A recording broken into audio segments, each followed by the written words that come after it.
இன்னைக்கு நம்ம கேலக்ஸி தமிழ் டிவில தனுஷ் நாகார்ஜுனா நடித்து இன்று வெளியான குபேரா திரைப்படத்தோட விமர்சனத்தை பார்க்க போறோம்.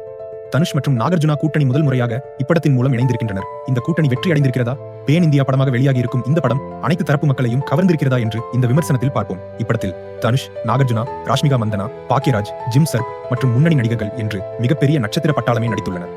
இயக்கம் சேகர் கமுல்லா, ஒளிப்பதிவு நிகேத் பொம்மிரெட்டி, இசை தேவி ஸ்ரீ பிரசாத், தயாரிப்பு ஸ்ரீ வெங்கடேஸ்வரா சினிமாஸ் மற்றும் அமிகோஸ் கிரியேஷன்ஸ்.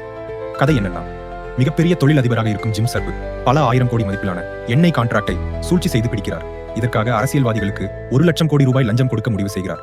இதற்காக முன்னாள் சிபிஐ அதிகாரியான நாகார்ஜுனாவை வைத்து பணத்தை மாற்ற முடிவு செய்கிறார் ஜிம் சர்ப்.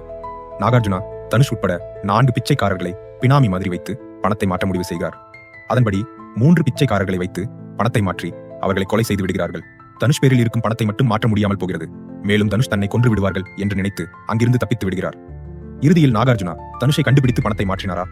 தனுஷ் என்ன ஆனார் என்பதே படத்தின் மீதி கதை. படத்தின் நாயகனாக நடித்திருக்கும் நடிகர் தனுஷ் சிறந்த நடிப்பால் ரசிகர்களை கவர்ந்திருக்கிறார்.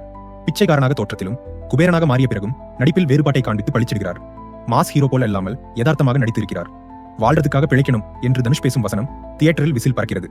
தான் ஒரு பேன் இந்தியா ஸ்டார் என்று தனுஷ் இப்படத்தின் மூலம் மீண்டும் ரசிகர்களுக்கு உறுதி செய்திருக்கிறார்.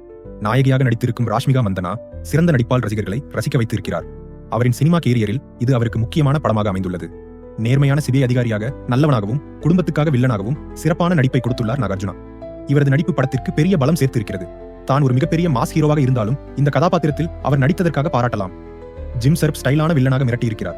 இயக்குனர் சேகர் கமுல்லா படம் ஆரம்பம் முதல் இறுதி வரை விறுவிறுப்பாக திரைக்கதை நகர்த்தி இருப்பது சிறப்பு. ஆனால் படத்தின் முதல் பாதியில் சிறிய தொய்வு ஏற்படுவதை சரி செய்திருக்கலாம். தேவி ஸ்ரீ பிரசாத் இசையில் பாடல்கள் அனைத்தும் கேட்கும் ரகம். குறிப்பாக போய் வா நண்பா பாடல் நன்றாக இருக்கிறது. நிகேத் பொம்மிரெட்டியின் ஒளிப்பதிவு சிறப்பாக உள்ளது. இப்படத்தின் நீளம்தான் படம் ஏறக்குறைய 3 மணி நேரம் ஓடுகிறது. இது ஒரு சலிப்பை ஏற்படுத்துகிறது. என்னதான் சிறந்த படமாக இருந்தாலும் 2.5 மணி நேரத்தில் முடிந்தால்தான் சிறப்பாக இருக்கும். இன்னும் ஒரு 20 நிமிடங்கள் படத்தின் நேரத்தை குறைத்திருந்தால் படம் இன்னும் விறுவிறுப்பாக இருக்கும். மொத்தத்தில் சிறந்த நடிப்பு, இயக்கம், இசை என்று அனைத்திலும் நம்மை திருப்திப்படுத்தும் சிறந்த பொழுதுபோக்கு படம் தான் இந்த குபேரா. மீண்டும் ஒரு திரை விமர்சனத்தில் சந்திக்கிறேன். மறக்காமல் லைக், ஷேர் மற்றும் சப்ஸ்கிரைப் செய்து நமது சேனலுக்கு ஆதரவு அளிக்குமாறு அன்புடன் கேட்டுக்கொள்கிறேன். நன்றி.